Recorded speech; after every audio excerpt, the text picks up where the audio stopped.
भोले बाबा हैं, तो इनके जितने भी भक्त हम देखते हैं सभी धनवान हैं, और जो विष्णु भगवान के भक्त हैं ये सभी दारिद्र दिखाई देते हैं।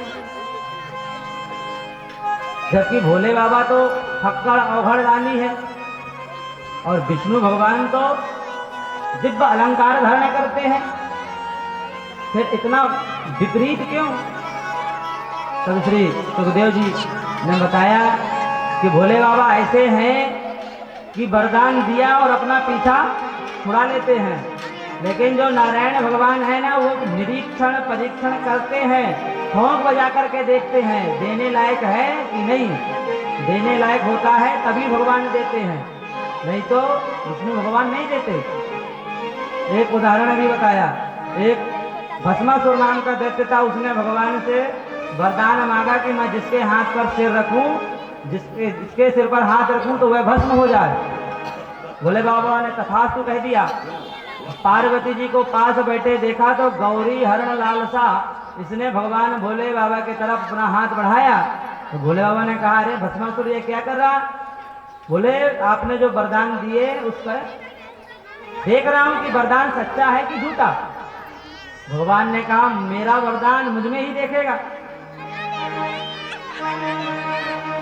अब जैसे ही हाथ बढ़ाया वैसे भोले बाबा भागे। भोले बाबा आगे आगे और वह भौमासुर पीछे पीछे। भगवान कहते हैं, हे गोविंद रक्षा करो इस दुष्ट से। भगवान ने कहा, थोड़ा परिश्रम करो, बिना सोचे विचारे वरदान दे देते हैं। आज इस भक्त के चक्कर में फंसे।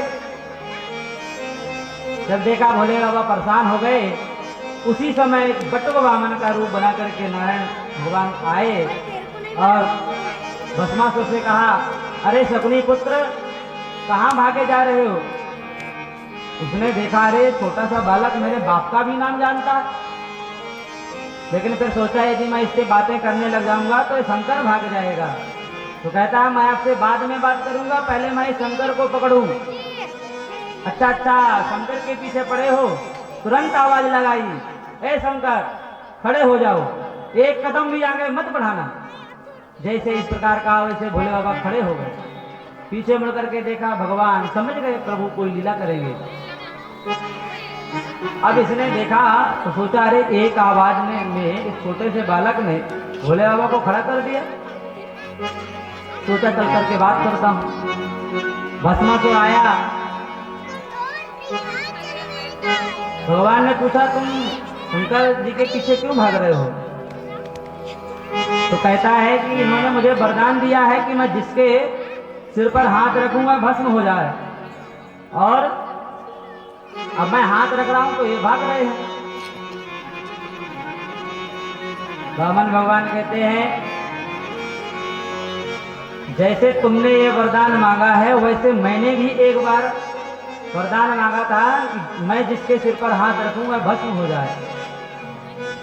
तब से आज तक मैं रोज अपने सिर पर हाथ पटकता हूं, कुछ भी नहीं होता।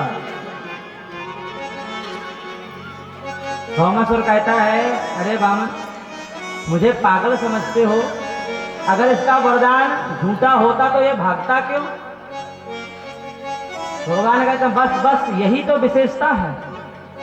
ये भाग भाग करके पूरा यकीन दिलाना चाहता है कि वरदान सच्चा है।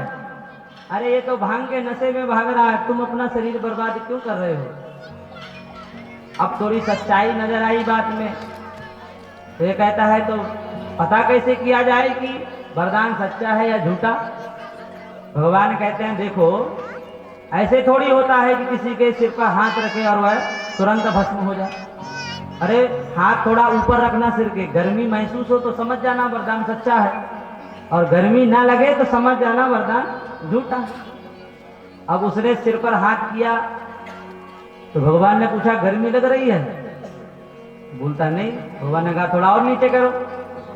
उसने थोड़ा और नीचे किया। फिर भगवान ने पूछा, कुछ महसूस हुआ? बोलता कुछ भी नहीं। भगवान कहते हैं, अरे रख दो, कुछ भी नहीं होना जाना।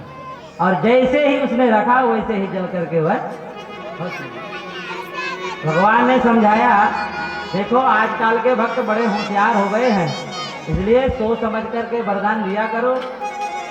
भोले बाबा कहते हैं अब खाई जो खाई, आगे खाई तो राम दुहाई। ऐसे इसीलिए भोले बाबा के भक्त जितने हैं सब धनाढ्य हैं, और जो नारायण भगवान के भक्त हैं वे सब दारिद्र ही दिखाई देते हैं।